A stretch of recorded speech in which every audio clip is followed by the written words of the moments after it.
Hi, I'm Marcus and I play the Shakuhachi. Today, how to practice. Once you've found your feet with the Shakuhachi, you may wonder what a good way to practice is. Practicing Shakuhachi is not fundamentally different from practicing any other instrument, so what I'm saying here has been tested, suggested and practiced by many players for a long time. A practice session generally consists of 4 phases, but before we dive into the details here, let's look at some general aspects. And let's get the most frequent question out of the way first. How long should you practice? There are some obvious answers. As long as possible, as long as you have the time, as long as you want to, as long as it's fun, not so long that your neighbor complains. And while all those answers are a bit silly, of course, they are also true. As long as your life doesn't depend on it, or as long as you don't need to earn money with it, there is no need to practice Shakuhachi if you don't enjoy it. Why spend hours, days, weeks, months, years being miserable practicing? It's just pointless.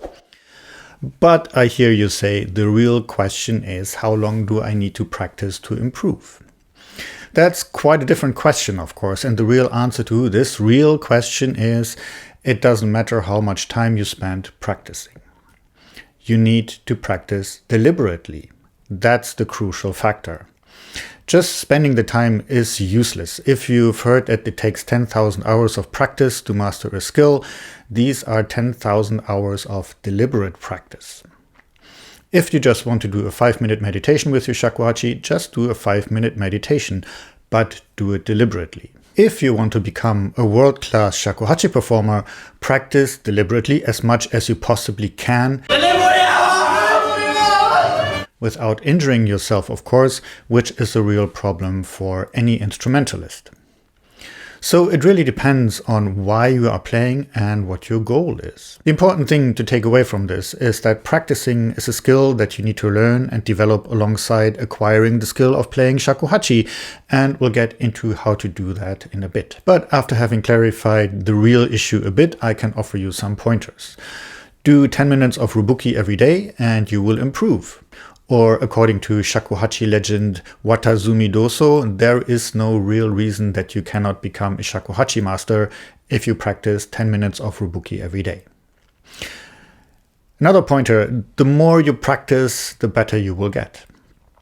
Don't practice more than 5 hours a day. It's pretty much impossible to focus for longer than that, and playing an instrument requires many repeated movements, so you increase the danger of injuring yourself if you do it for more than these 5 hours. Practice every day for 1 minute rather than once a week for 7 minutes, and replace 1 minute by whatever time you usually practice. Practice multiple times a day instead of doing just one long session, if that is possible for you. Maybe one session in the morning, one session in the afternoon. So now that we have this out of the way, let's look at 2 general methods of practice. The first one is record yourself and check. This is my teacher's mantra, and he is spot on with this. This is true for all stages of practice. When you play your instrument, you have to keep track of many things, so it's difficult to listen objectively to what you're doing. And just in case that even just the thought of recording yourself and listening to yourself gives you a panic attack, the recording is just for you. Nobody else needs to hear it. So just take your old tape recorder. Man, I'm old.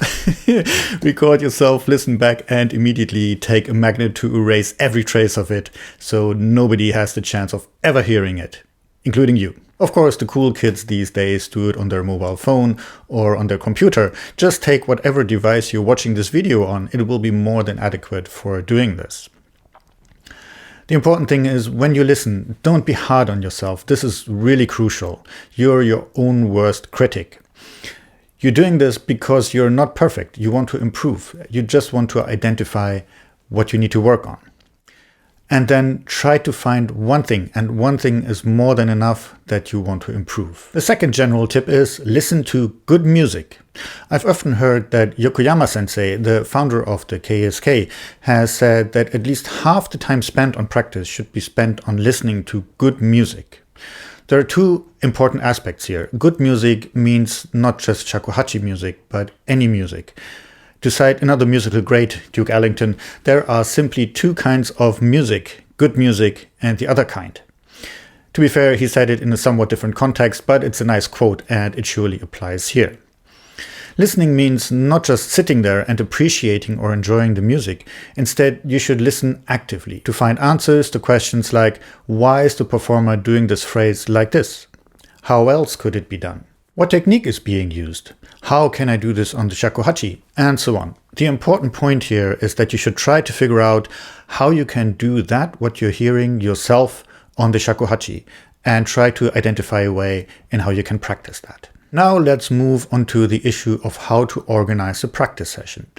It should generally be a sequence of 4 phases. These are not exclusive to each other, and depending on the situation, it can be a good idea to not strictly follow this sequence.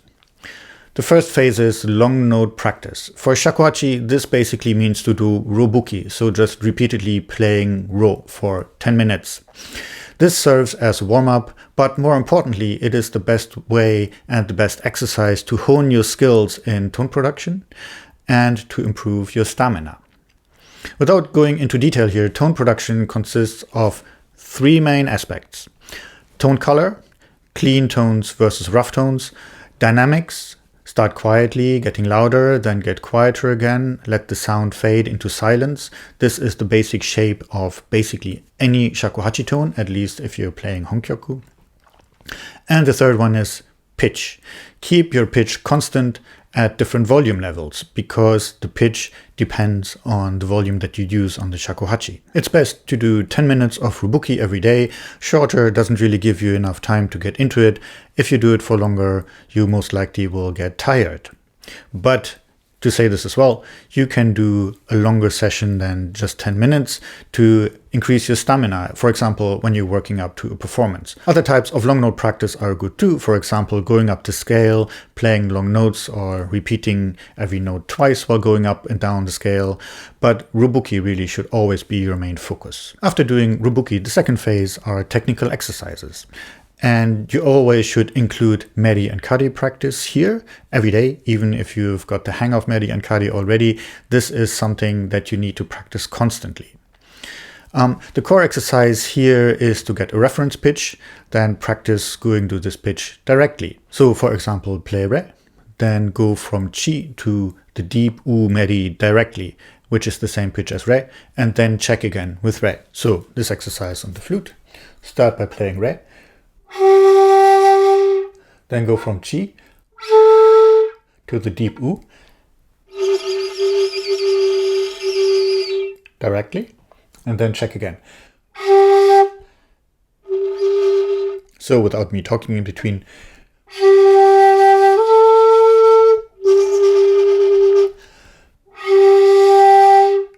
Other technical exercises, in particular ones that you should focus on when you start out, are playing the octaves cleanly. So otsu, kan, daikan, the 3 main octaves on the shakuhachi.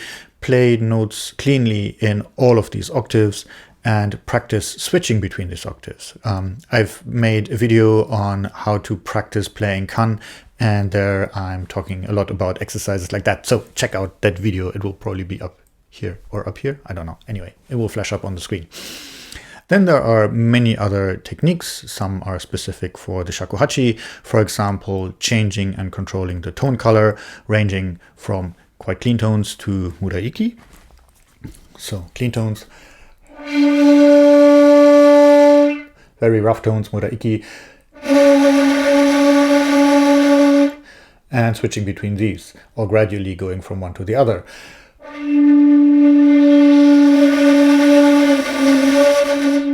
Other good things to practice on the shakuhachi are koro koro, yuri, mawashi yuri,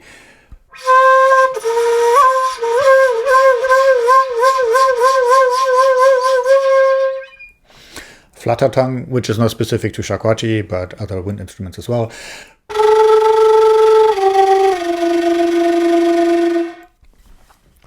and so on. Other exercises that you would do on other instruments are good here as well, like practicing scales or playing frequent phrases. You will know best what you need to improve on, so just make up your own practices for practicing these aspects. In the third phase, you should work on a piece. If you take lessons, you normally have one piece that you're working on with your teacher, but even if you're going solo, it's a good idea to put your main focus on one piece at a time. Start by playing through the piece and identify problems, and then practice these problems. Find a good exercise for each problem spot that you noticed, and if it doesn't work, if you have problems playing it in isolation as well, make it smaller, make it slower. Practice it slowly, then get faster, and when it starts to fail because it gets too fast, slow down again. If you can play it slow, you can play it fast. Once you get the hang of it, do enough iterations that actually do work. Don't stop once you manage to do this. This is just reinforcing the wrong skill. You played it wrongly 10 times and correctly only 1 time. It's basic psychology that you learn to do it the wrong way because you did it more frequently. So you need to repeat doing it correctly for at least as many times as you did it wrongly. Then play around with these phrases, make up your own contexts that are different from the piece, improvise a bit if you like doing that, just to get familiar with, for example, a particular fingering or a sequence of note or a particular technique that you have problems with. Once you're improving playing these bits in isolation, play these problematic sections in increasingly bigger contexts. It's common to come up against the problem that you can play something in isolation, but when it comes up in the piece, it's still not working. And this is where this practice helps. So just take the bit, make the context a bit bigger, start a bit sooner, play a bit longer, and then start even a bit earlier in the piece, and so on. Then finally, play through the whole piece a couple of times and try not to stress about the problematic bits that you spent time on to improve. They won't be perfect. That's life, accept it. Be happy if they work a bit better than before, but if they don't stress about it. They will eventually get better. It will get easier. The final aspect on this kind of practice is that it really helps to memorize a piece, a part, or even just a phrase. When you practice, you keep track of many things: breathing, tone color, pitch, reading the score, remembering which symbol stands for which fingering, identifying the rhythms from the notation, and many, many other things. By memorizing what you practice, you eliminate some of these factors, which means you can focus more on the other aspects. Then in the fourth phase, you should just have some fun. The 3 phases that you had before can be quite intense. It can be hard work, especially if you're focusing very hard, and it may just feel like hard work. So it's very important to have just a bit of fun with the instrument. So you like to practice. You don't dread the next practice because it's just hard work. So this is really important as well. Play pieces that you like or know how to play. Play a piece with a backing track, maybe a sankyoku track. Maybe you have the koto part for a sankyoku piece. And then finally, if one of your goals is that you want to play music for other people in whatever form, just for family or for informal gatherings or professionally on a stage, it's a good idea to do a piece like you were doing it for a performance. Collect yourself before you start and concentrate on the piece. Deliberately get into position. Make a clean, deliberate start. If you make a mistake, don't stop. This is really important. In a performance, you can't stop. So you need to practice what you'll do in these situations because you will make mistakes. You're a human being, so you will make mistakes. So practice how to cope. This is hard at first, but it will get easier. And the more you practice it, the easier it will get. And when you play honkyoku, just go with your mistake for a bit. See where it leads and look for a transition back to the piece. This is a very useful skill for performing shakuhachi. After you played your last note, keep your instrument up for a bit while the music disappears, then take down the instrument. A lot more can be said about practicing, of course, so if you have a teacher, talk with him or her about what good ways to practice are for your given situation, for what you need to work on. As always, I hope you found this useful. If you liked the video, please give it a like. Please leave me a comment down below. I'm always really curious to hear what you think about these videos and about what you would like me to talk about in the future. Finally, please subscribe. I'm almost at 1,000 subscribers, so it's a big time for my channel. Would be much appreciated, and I'll see you in the next one. Bye.